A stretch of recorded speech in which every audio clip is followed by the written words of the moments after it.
Channel देख रहे हैं। मैं इमरान खान हूँ। नाजरीन, बहुत इंपॉर्टेंट वीलॉग है, बहुत सारी चीज़ें हैं मेरे पास से, लेकिन सबसे पहले इमरान खान साहब की बहनों ने जो एक सख्त फैसला किया वो मैं आपके सामने रख देता हूँ।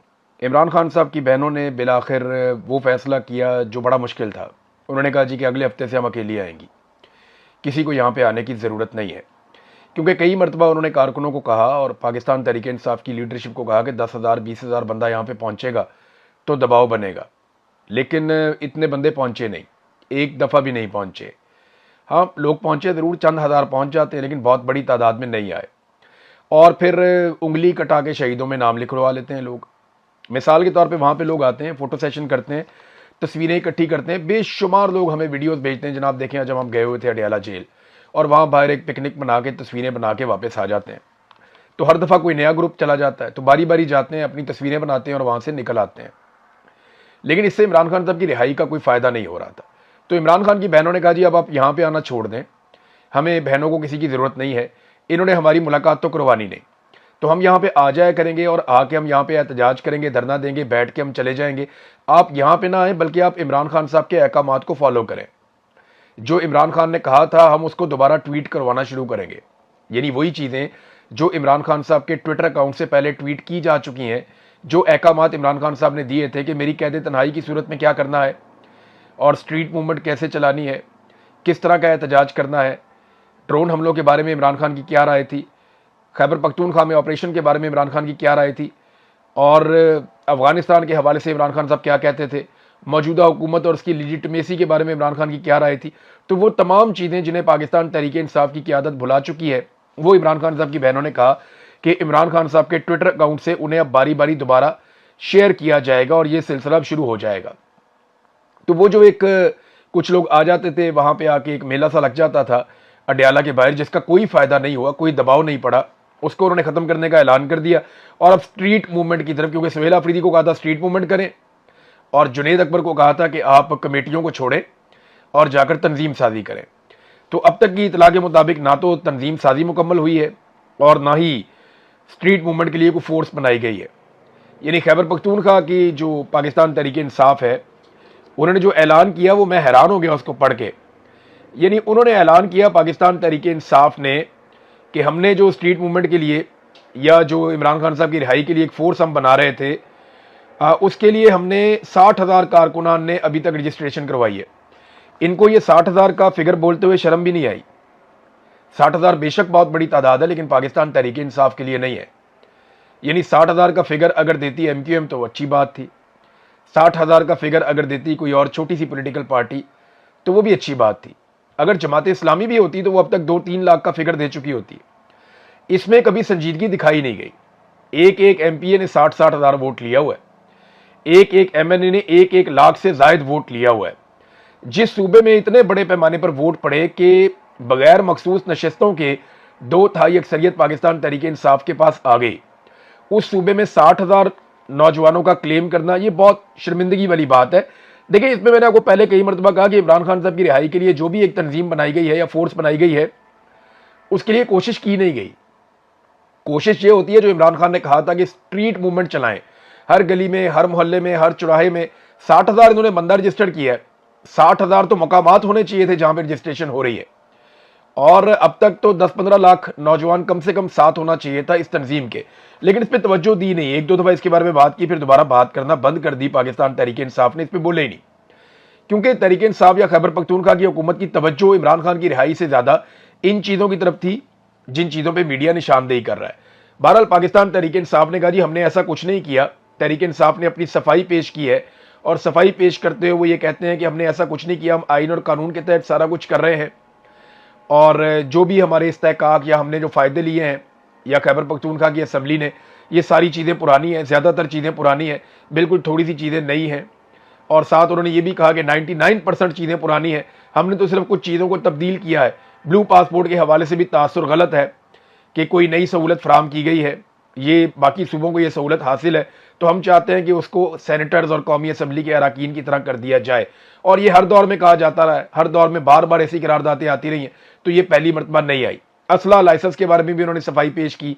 रेस्ट हाउसेज में क़याम के मुतालिक उन्होंने कहा जी ये तो पहले से इजाज़त है और बाकी चीज़ों में भी पहले से इजाज़त मौजूद है।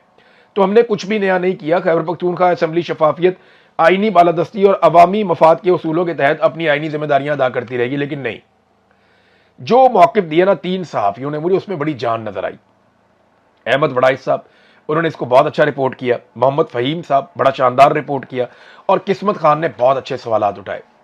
देखिए, पहला सवाल तो ये बनता है, जो ये बार बार कहते हैं कि जनाब हमने कोई भी तब्दीली नहीं लाए, तो 5 तब्दीलियां तो मैं आपको पिछले वीलॉग में बता चुका हूं और ये बाकायदा अब मीडिया की जीनत बनी है।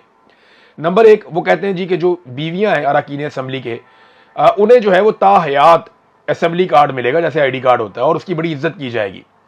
नंबर 2, उन्होंने कहा जी एयरपोर्ट पर वीआईपी लाउंज इनको मिलेंगे, वफाकी कानून के तहत ऑफिशियल पासपोर्ट इनको दिए जाए, ताहयात दिए जाएं। ताहयात, जो जब से आसिम मुनीर साहब को ताहयात इस्तिस्ना मिला है ना, या ताहयात फील्ड मार्शल वो बने हैं, तब से ताहयात का लफ्ज बड़ा पसंद आ गया सबको। सरकारी अफसरान की तरह इनको क्लब की मेंबरशिप भी चाहिए और जाती गाड़ियों के शीशे काले करने हैं।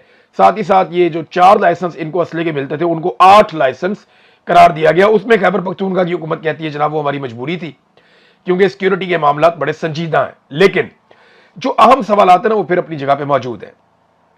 देखिए, अगर ये शफाफियत थी और ये कवानीन बड़े शफाफ तरीके से लाए गए थे, तो चंद सवालात जो हैं वो जन्म पा चुके हैं। नंबर 1, अगर ये कानून 30 अप्रैल 2026 को असेंबली ने मंजूर किया था, तो 6 मई 2026 को उसे गवर्नर ने मंजूरी दे दी और 7 मई को उसे सरकारी गजट में शाया कर दिया गया था। तो उसे सूबाई असेंबली की ऑफिशियल वेबसाइट पर मंजूर शुदा कवानीन की फहरिस्त में क्यों शाया नहीं किया गया? इसको छुपाया क्यों गया? अगर तो ये कानून पास करवाना था, तो ये कानून शाया क्यों नहीं किया गया? इसे मंजूर शुदा कवानीन की फहरिस्त में क्यों नहीं डाला गया? और इस कानून का सरकारी और मुस्तनद मुसवदा अवाम की तस्दीक के लिए बाकी कवानीन में क्यों मौजूद नहीं था? यानी अगर आप एक कानून पास कर रहे हैं और छुपा के पास कर रहे हैं, तो उससे शको शुबा पैदा हो जाता है ना। जैसे पंजाब हुकूमत ने क्या किया, उन्होंने जहाज खरीदा, लेकिन उन्होंने इतने गंदे तरीके से हैंडल किया कि वो उनकी छेड़ बन गया जहाज। अब वो परेशान है। यानी वो कहते थे कभी हम जनाब इस वजह से खरीद रहे हैं, कभी कहते हैं इस वजह से खरीद रहे हैं। वो बहानेबाजियां कर करके उन्होंने जहाज को अपनी छेड़ बना लिया। वैसे खरीदना तो नहीं चाहिए था। इसी तरह इन्होंने जितना छुपाया इस कानून साजी को, उससे ये सूरत पैदा हो गई है। फिर एक और जो चीज उठी वो ये है कि कोई भी रुकन असेंबली होगा जिसको लगेगा उसका इस्तेहकाक मजरू हो गया है, तो उस पर कार्रवाई के लिए एक जुडिशल कमेटी कायम की जाएगी असेंबली के अंदर। यह कमेटी असेंबली के इस्तेहकाक से मुतालिक जराइम पर फैसला करने और सजाएं सुनाने का इख्तियार रखती होगी। ये किया जाएगा। कानून के मुताबिक पहले कमेटी जायजा लेगी कि आया किसी शख्स ने असेंबली, इसकी कमेटी या इसके किसी रुकन का इस्तेहकाक की खिलाफवर्जी की है या नहीं। अगर खिलाफवर्जी हुई है तो मामला जुडिशल कमेटी को भिजवा दिया जाएगा। जुडिशल कमेटी को गवाहों को तलब करने, रिकॉर्ड मंगवाने, हलफ लेने और कार्रवाइयां चलाने के इख्तियारात जैसे जजों को हासिल होते हैं वैसे उनको हासिल होंगे। और कमेटी की जानिब से सुनाई गई सजा पर अमल दरामद भी अदालती निजाम के जरिए किया जाएगा। कानून के मुताबिक जो शख्स जुडिशल कमेटी के फैसले से मुतासिर हो, वो अपील स्पीकर असेंबली के पास दायर कर सकेगा और स्पीकर का फैसला हतमी होगा। यानी किसी भी जगह या किसी अदालत में इसके खिलाफ अपील नहीं की जा सकेगी। अब ये क्या है? ये खैबर पख्तूनख्वा में हो रहा है नाजरीन, कहीं और नहीं हो रहा। और इमरान खान की रिहाई के लिए इन्होंने अभी तक सिर्फ 60,000 कारकुनान इकट्ठे किए। देखिए, मैं आपको बताता हूं, कोई तवज्जो नहीं है इमरान खान की रिहाई पे। मैं आपको सच बता रहा हूं, ये सिर्फ इक्तदार के भूखे लोग हैं और इक्तदार में आकर बैठ गए। अगर इमरान खान की रिहाई पे तवज्जो होती ना, तो इन्होंने आते ही जो सबसे पहला वादा किया था वो क्या किया था, याद है आपको? इन्होंने कहा था कि हम वो जो कानून पाकिस्तान की फौज को ये इख्तियार देता है कि वो हमसे पूछे बगैर खैबर पख्तूनख्वा पे ऑपरेशन करे, वो कानून हम आते ही खत्म कर देंगे और उसके लिए हम कोशिश करेंगे। लेकिन 1% की कोशिश नहीं की गई। सिर्फ उस मामले को अदालत में फंसा दिया गया ताकि जब भी कोई पूछे तो हम कहेंगे जनाब वो तो हमने कोशिश की है लेकिन वो हो नहीं रहा। भैया, आपके पास 2/3 अक्सरियत है, आपके पास सूबाई असेंबली में अक्सरियत है। आप उसके मुकाबले में एक और कानून लाकर उसे खत्म कर सकते हैं। आपको जरूरत ही नहीं है अदालत में जाने की। Action in aid civil power का कानून था, तो action in aid civil power जो कानून है, आते ही सुहेल अफरीदी ने ऐलान किया था मैं इसको खत्म करूंगा। गंडापुर ने भी कहा था मैं इसको खत्म करूंगा, लेकिन दोनों ने इसको खत्म नहीं किया। वो कानून आज भी मौजूद है। उसी कानून के तहत खैबर पख्तूनख्वा के 3 से 4 डिफरेंट एरियाज में, मैंने आपको पिछले वीलॉग में बताया भी, वहां पे मिलिट्री ऑपरेशंस अभी भी जारी है, जबकि इमरान खान साहब का मौक़िफ़ कुछ और था। तो ये हुकूमत खुद ऑपरेशंस करवा रही है, जबकि इमरान खान साहब ऑपरेशंस के खिलाफ थे। अभी ड्रोन हमले 74% ज्यादा हो गए हैं, जबकि इमरान खान साहब ड्रोन हमलों के खिलाफ थे। उन्होंने कहा था FIR दो, इन्होंने अभी तक एक भी एफआईआर नहीं दी। तो ये चीजें साबित करती हैं कि इन लोगों को इमरान खान का हुक्म या इमरान खान साहब की जो पॉलिसी है उससे ज्यादा अपना इक्तदार अजीज है, और ये इक्तदार से बाहर देखने के लिए बिल्कुल भी तैयार नहीं है। अब नाजरीन, एक और चीज मैं आपको पहले बता दूं, हमारे बड़े अच्छे दोस्त हैं, भाई हैं, अहमद फरहाद साहब। उनके फैमिली के सोर्सेज ने मुझे बहुत इंपॉर्टेंट इंफॉर्मेशन दी है, और अभी जब मैं वीलॉग कर रहा हूं तो अभी ये इंफॉर्मेशन मुझे थोड़ी देर पहले मिली है, और ये इंफॉर्मेशन तस्दीक शुदा है। अहमद फरहाद साहब पे लगातार दबाव डाला जा रहा है, और उन्हें कहा जा रहा है कि एक वीडियो बनाओ जिसमें जो कुछ आपने कहा और किया उसको आप गलत करार दो। एक वीडियो बनाओ, ज्वाइंट अवामी एक्शन कमेटी के इकदामात को गलत करार दो। तो उनसे जबरदस्ती एक वीडियो बनाने के लिए दबाव डाला जा रहा है, और यही दबाव कुछ दिन पहले ज्वाइंट अवामी एक्शन कमेटी के लोगों ने कहा कि वो डाला जा सकता है शौकत नवाज मीर के ऊपर भी। लाजमी बात है, उन पर दबाव डाला गया होगा। मुझ पे भी 4-5 महीने एक ही दबाव था कि वीडियो बनाओ, वीडियो बनाओ, वीडियो बनाओ, वीडियोस चाहिए हमें, कैमरे लेके आ जाते नहीं, वीडियो बनाओ, वीडियो बनाओ, इसको गाली दो, उसको बुरा कहो, ये कहो जनाब ये मैंने किया, वो उसने किया, ये सारा कुछ गलत है, यानी यहां पे बैठ के वीडियो बना के अपने मौक़िफ़ को गलत साबित करो। तो अहमद फरहाद को कहा जा रहा है कि तुम एक वीडियो बनाओ, उन पर दबाव डाला जा रहा है। अल्लाह ताला उन्हें इस्तिकामत अता फरमाए। उन्होंने अभी तक किसी भी किस्म की कोई वीडियो बनाने से इनकार किया है, लेकिन एक बड़े अहम सोर्स से यह पैगाम जरूर आया है कि अहमद फरहाद पे जबरदस्त दबाव डाला जा रहा है कि आप एक वीडियो बनाएं, आपको रिहा कर दिया जाएगा। अगर आप वीडियो नहीं बनाएंगे तो आपकी कैद लंबी होती चली जाएगी। तो तमाम कश्मीरियों से मेरी गुजारिश है कि शौकत नवाज मीर साहब के लिए, अहमद फरहाद साहब के लिए, और जो बाकी लोग इस वक्त कैदोबंद की सऊबतें काट रहे हैं, उन सबके लिए आवाज उठाएं। और हर पाकिस्तानी को आवाज उठानी चाहिए, बल्कि हर इंसान को आवाज उठानी चाहिए। सिर्फ कश्मीरियों का यह मामला नहीं है, यह इंसानियत का मामला है, इंसानी हुकूक का मामला है। तो सबको इसके ऊपर जोरदार तरीके से आवाज उठानी चाहिए। नादरीन, ये एक तस्वीर मैं आपको दिखाता हूं, ये देखें आप, ये खैबर पख्तूनख्वा से आई है। ये एक पिकअप है छोटी सी, और ये लेकर जा रही है ताबूत। बलूचिस्तान से ताबूत ही आ रहे हैं, यानी हर चौथे दिन किसी ना किसी सिक्योरिटी फोर्सेस के ताबूत आ जाते हैं, मजदूरों के ताबूत आ जाते हैं, मेहनत कशों के ताबूत आ जाते हैं, कभी पुलिस वालों के ताबूत आ जाते हैं। ये 10 ताबूत और एक पिकअप में जा रहे हैं। क्यों जा रहे हैं पता है? ये जो अभी पुलिस वालों पे हमला हुआ है, एक तरफ हरनाई का इलाका है, एक तरफ कोयटा है, ये दोनों आपस में ऐसे जुड़ते हैं, इनके बीच में पहाड़ी इलाका है। अब ये जो अटैक हुआ है इस मर्तबा, ये जो मुसल्ला जत्थों ने अटैक किया पुलिस के ऊपर एक दिन पहले कोयटा में, ये बड़ा खौफनाक हमला था। कई घंटों तक लड़ाई जारी रही है। अब इस लड़ाई के जो ऐनी शाहिदीन है, उन्होंने मुझे क्या बताया, ये सुने आपके रोंगटे खड़े हो जाएंगे। वो ये बताते हैं कि मुसल्ला जत्थों ने जदीद तरीन असले के साथ पुलिस के ऊपर अटैक कर दिया। पुलिस ने जबरदस्त लड़ाई लड़ी, पुलिस शानदार तरीके से जवाबी हमले कर रही थी और शानदार लड़ाई लड़ रही थी। और फिर उसके बाद वक्त गुजरना शुरू हुआ, पुलिस की जानिब से फायरिंग कम होना शुरू हो गई, जबकि दहशतगर्दों को सप्लाई लगातार जारी थी। वो फायरिंग तेज करते चले जा रहे थे, जदीद हथियारों का इस्तेमाल कर रहे थे। उस वक्त सोशल मीडिया के ऊपर बहुत सारे बलोच नौजवानों ने जो वहां आसपास मौजूद थे, उन्होंने वीडियो पैगाम जारी किए। उन्होंने फौरी तौर पे तमाम जहां जहां वो राब्ते कर सकते थे, उन्होंने हर तरफ राब्ते किए, सोशल मीडिया पे पैगाम जारी किए कि फौरन मदद भेजी जाए, इंतजामिया फौरी तौर पे असला भेजे, इंतजामिया फौरी तौर पे मजीद कुमक भेजे और पुलिस का साथ दे। लेकिन पुलिस का साथ देने के लिए कोई नहीं आया। वहां 9 पुलिस वाले शहीद हो गए, 20 से ज्यादा वो अगवा करके ले गए, और अभी तक जो पुलिस वाले वापस आए हैं वो 8 से 9 हैं जो वापस आए। बाकी पुलिस वाले अभी तक अगवा हैं, उनके बारे में कुछ नहीं पता। मेरे पास सबके नाम मौजूद हैं, शहीद कौन कौन हुआ, अगवा कौन कौन हुआ, वापस कौन कौन आया, और जो लोग अभी तक वापस नहीं आए उनके बारे में कुछ पता नहीं है कि वो कहां पे गए। बहरहाल ये मुसल्ला जत्थों ने हमला किया। पुलिस बार बार मांगती रही कि हमें मजीद असला चाहिए, हमें ताज़ा कुमक चाहिए, दहशतगर्दों पे बाहर से हमला किया जाए। और इस पूरे एरिया में मैं आपको बताता हूं, जगह जगह एफसी की चेक पोस्टें हैं। इस पूरे एरिया में फोर्सेस जगह जगह पर मौजूद है और भारी मिकदार में मौजूद है। उनके पास जदीद असला भी मौजूद है, लेकिन इसके बावजूद फोर्सेस मदद करने के लिए नहीं आई। और यह वाकया पहली मर्तबा नहीं हुआ। मकामी लोग ये बताते हैं कि जब जब यहां पे अटैक होता है, फोर्सेस मदद के लिए मौके पर नहीं पहुंचती, पुलिस वाले भी शहीद हो जाते हैं, आम लोग भी मारे जाते हैं। फोर्सेस हमेशा वाकया होने के बाद उस जगह पे आती हैं, या कहीं पे अटैक करना हो तो वो अपने तरीके से अटैक करती हैं, वो किसी लड़ाई में आकर नहीं पड़ती हैं। और ये लगातार होता चला जा रहा है।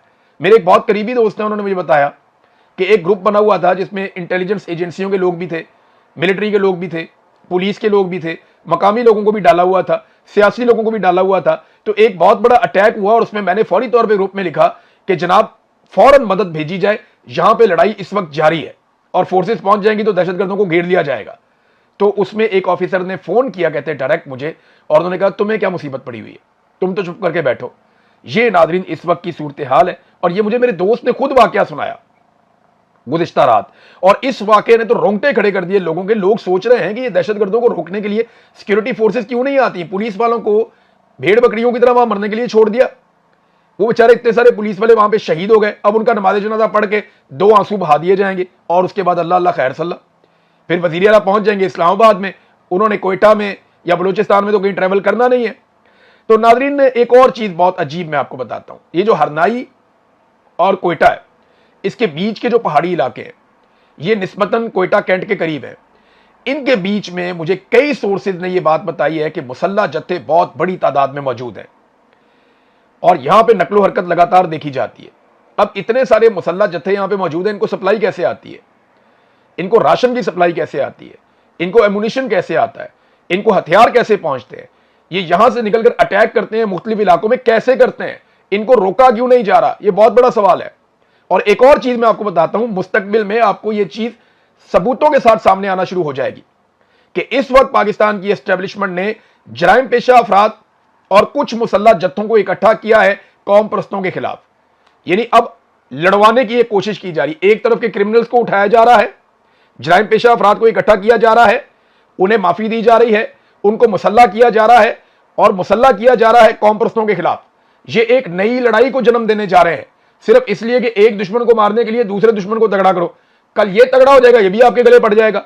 तो हमेशा गलत तजुर्बे किए हैं और हमेशा गलत तजुर्बों से पाकिस्तान ने नुकसान उठाया है। एक मरतबा फिर वही सारा खेल खेला जा रहा है जो हमेशा हमने पाकिस्तान में होता हुआ देखा है।